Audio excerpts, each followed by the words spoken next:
Today we have a very special guest on Relationship Radio. This is Dallas Jenkins. I'm sure you know that name. Perhaps you've seen The Chosen. If not, I strongly encourage you to do so. I can tell you this, I'm a faithful Christian, but that series has relit the fire in my belly to serve Jesus, not just to minister to people, but to have a relationship with Jesus. So Dallas, welcome. Thank you for allowing us this opportunity to speak with you. Wow, what a beautiful intro. Thank you for sharing that. Means a lot. Good. I'll notice you're also one of the writers, as well as the creator and the executive producer and director and all those other good things there. So let me ask you a question about relationships, if I may. You're doing an amazing job developing the relationships among the disciples. In the writing of that and the directing of that, is there anything about relationships that you have had, that you've learned or relearned powerfully by looking at their relationships with each other? Yeah, it's a great question. One of the first things we did when we started to conceive the series and plot out the episodes and the seasons was I actually wrote up on a whiteboard, what are the operating principles of the show? And there were things like, truth over melodrama. For example, a lot of Bible projects that you see, they may be truthful in terms of what happened, but they don't actually feel truthful in terms of human behavior. When I don't see people act like that ever. And I don't believe the disciples or even Jesus did, walking around formal and stiff and quoting King James English. Another thing to your point was, relationships over behavior, meaning we were going to focus on the relationships because that's what oftentimes is so compelling about television versus even movies. Movie has 90 minutes. And you see some of the Jesus movies that you've seen in the past, 90 minutes or so, and they're trying to cover the totality of his ministry, and you can't even, you don't relate to anybody. It's very presented. It's very formal. And you're just basically seeing a reenactment of scripture, which has its place and it can be interesting. But I think that's all it is interesting. It's not truly, tends to not be emotionally connective, which some people think is a bad thing. Some people think, we shouldn't be, we shouldn't be driven by our emotions, especially when it comes to spirituality. And I go, well, Jesus talked about worship the Lord with your heart and soul and mind, and heart and soul very much have to do with emotion. So the reason that I'm saying this is because I think it speaks to the vitalness of saying, all right, speak. What did Jesus enter into? Meaning when he came to earth and when he walked among us and when he started his ministry, there were big things like the Roman oppression and the Jewish need for a Messiah. That was a big thing. But there was also a big thing when it came to our own personal pain. He talked about the relationship with you and your parents. Now, he used hyperbole. He would say things, you need to hate your mother and father in order to follow me. Now, obviously, he didn't mean that literally, but his point, he talked a lot about relationships. He talked a lot about your friend, your brother. He even said at one point, my mother isn't my, and my brothers aren't my brothers. You are my brothers. Now, when you really unpack that, which I'm sure would be an entire podcast episode that you would spend time on, but for the purposes of this answer, when you unpack that, you go, okay, he really was about relationship. When he called disciples to him, he called them in according to their needs, their personalities, their psychological and spiritual needs. He had 12 people following. Well, he actually had more than that, but his core 12 apostles were with him all the time. That's the relationship between a rabbi and a student. So our decision early on to focus on that and to make that the heartbeat of the show, to spend time in Simon and Eden's, we named Simon Peter's wife, Eden, in the show, to spend time at home with them and to see a marriage portrayed, which we've never seen in a Bible project before. That not only didn't detract from the gospel stories, it actually makes the gospel stories come to life even more, because you go, wow, I'm married too. And Jesus has something to say in my marriage, just like he did 2,000 years ago. I have friends too, just like they did. Jesus has something to say about friendships. I'm a student too. I'm a teacher too. I struggle with vices like Mary Magdalene did. Jesus has something to say about that. That kind of portrayal, seeing Jesus through the eyes of people who were in relationship with each other and with Jesus, has in many ways been a key or a Mhm. code breaker for when you now go back to the Gospels, which people are saying they're doing more than ever.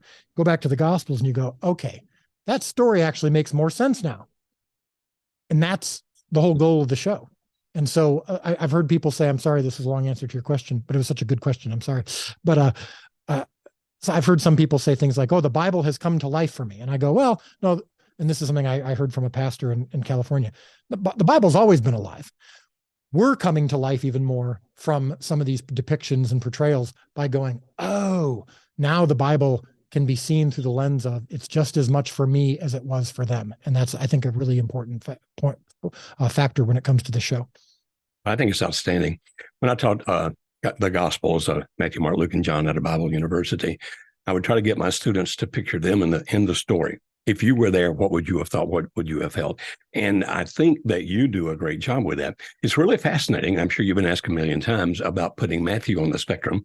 That's really an interesting choice. So what key about relationships, either that you learned or relearned as you've been doing this? Yeah, so I think the choice to portray Matthew as being on the autism spectrum was probably the biggest single factor that we've heard from people in making the show human. I think what we hear more than anything else is, wow, these people feel so human. They feel so real. Now, you'd think that would be obvious anytime you're portraying human beings, but unfortunately, we've always seen, I think, the disciples as stained glass windows or statues that you can visit and observe in Italy. But when you bring them down and you don't make them people, they already were people, but you portray them as actual human beings. You go, okay, they had some of the same issues that we do. And when we unpacked Matthew and we were doing, what any writers do when they're making a show or movie is kind of a personality profile. You go, okay, what can we see from the Gospels? Because we always start with the Gospels, of course. And we go, all right, he was a numbers guy because he was a tax collector. He was a facts guy, FACTS. His first chapter of his book is a genealogy divided into 3 sections of 14 people apiece. He chose a profession that made him an outcast, made him outside of relationship. Jews would have hated him because he was a tax collector. Romans would have disrespected him because he was Jewish. Well, that's interesting. I have a lot of people in my family and some of the work I've done in the special needs community who are on the spectrum. This sounds like someone who could have been Asperger's. Now, do we know that he was? Of course not. Now, to your point about relationship, what does that mean? Well, it means he was someone who chose to not have relationship with most people. He would have been outcast by his family. He would have been outcast by his friends.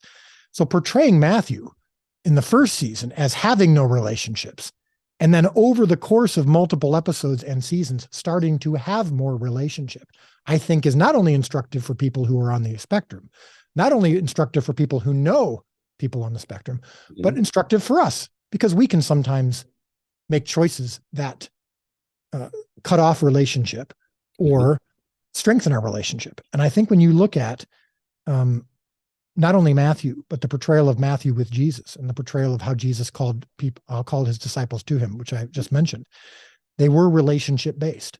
And so that's been instructive for me to go, wow, Jesus was a God of the intimate, the personal.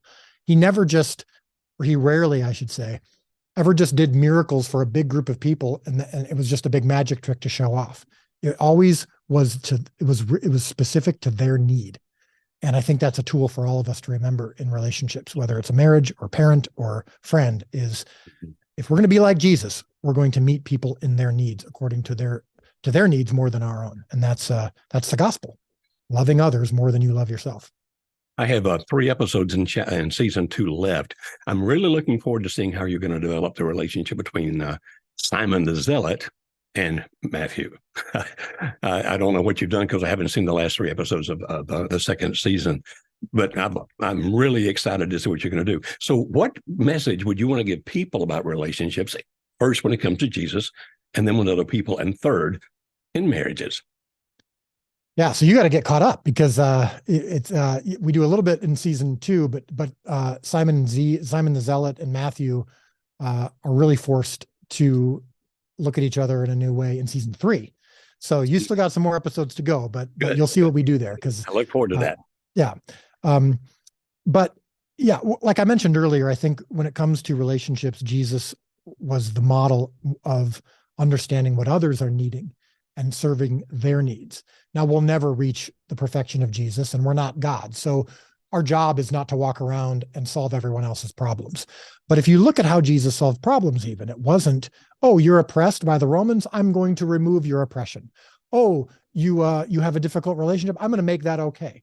You're struggling with a particular vice, I'm going to remove that for you.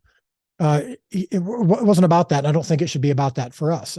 You've been a pastor, you're a counselor, you're a teacher, all of those things probably wrapped into one. I'm sure that you've learned over the years that if the first time you meet, you're assigned to help someone, if you come right out of the gate going, all right, here's the solution to your problem, it doesn't usually go very well.